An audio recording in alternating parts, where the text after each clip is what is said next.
Welcome back to the county seat. We are having a discussion today, a rather lively discussion, about the lawsuit filed by the state of Utah challenging Secretarial Order 3310, the Wildlands Initiative by the Department of Interior. And gentlemen, let's just get right back to it. If I could, let me just really quickly describe the process we went through.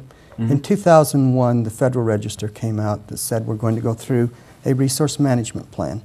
That was signed in October 2008. So there's a 7.5-year process. The government has spent literally millions of dollars. I would dare guess in Uena County there's been well over $1 million of local government money spent, if you look at the time and everything that we've put into this, that alone the state. So there's just been a tremendous amount of resource. The idea of a resource management plan being that it is a guide that's going to lead you for the next 15 or 20 years. So that was signed in October 2008. The new administration comes in, and almost immediately this has been turned upside down. And that resource management plan that we are standing behind, frankly, the lawsuit, in my mind, we protect the resource management plan that the government has spent millions of dollars in developing. And I think that, you know, if we're going to be able to have any kind of predictability, we need to have a plan going forward. That is the point of having planning. I think the Commission makes a great point. A lot of time and public input and comments have gone into developing these resource management plans, and what we see happening based on the language of this order is basically a redesigning of these management plans without the public input.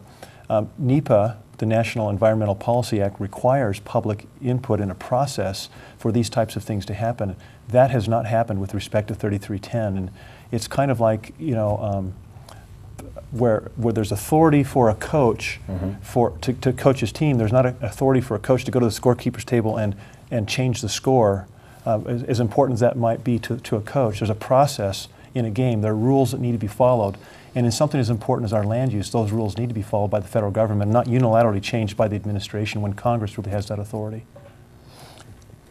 Feel free, Pat. Just jump right in here. When I was in high school and I did debate, I was taught that if you get to define the terms of the debate, you can win.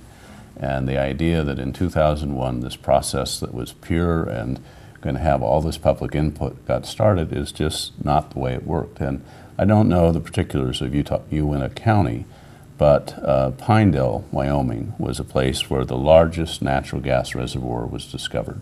The Pinedale Anticline, then Jonah 1 and Jonah 2. When I was director of BLM, we issued about 800 APDs, application for drilling permit, and that was up from 200. So within an 8-year period, we had quadrupled the size. Within 1 year, it went from 800 up to 8,000. So all the natural resource stuff was focused on an energy focus, not on multiple use. So the idea that in that 8-year period there was this panoply of public input is not simply true. I mean, that didn't happen that way.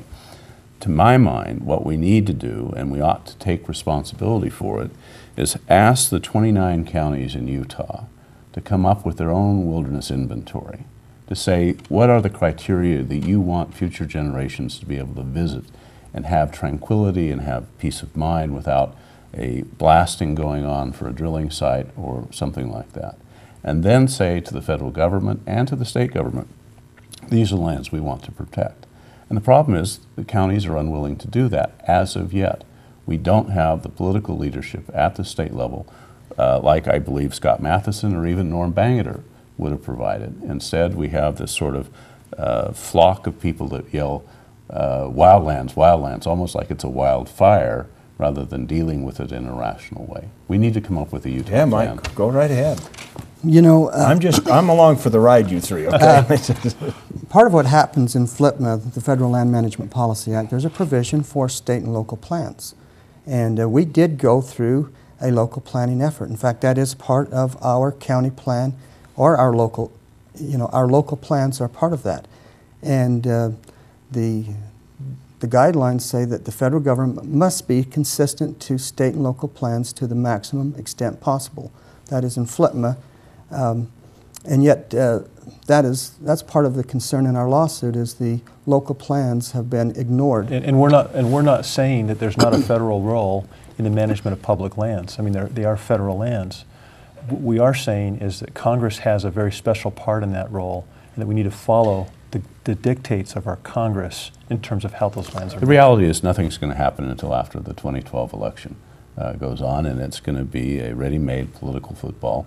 They'll be played out on the national scene and will actually deter tourists from coming to Utah, which is another aspect, I think, of this litigation that is unfortunate.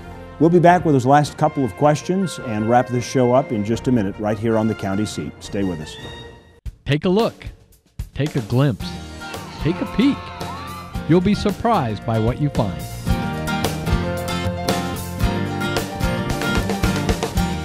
Join us June 3rd and 4th at 8 p.m. for the Deseret Peak Stampede.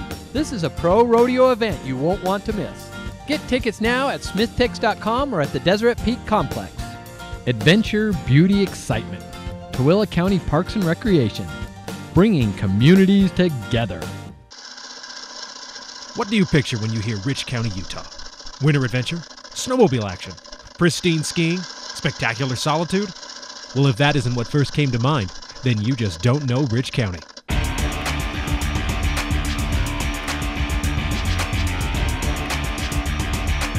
Snowmobiling Monte Cristo, ice fishing Bear Lake, skiing the backcountry. Come and find out what you never knew you were missing. Rich County, Utah. What are the words that describe the perfect destination?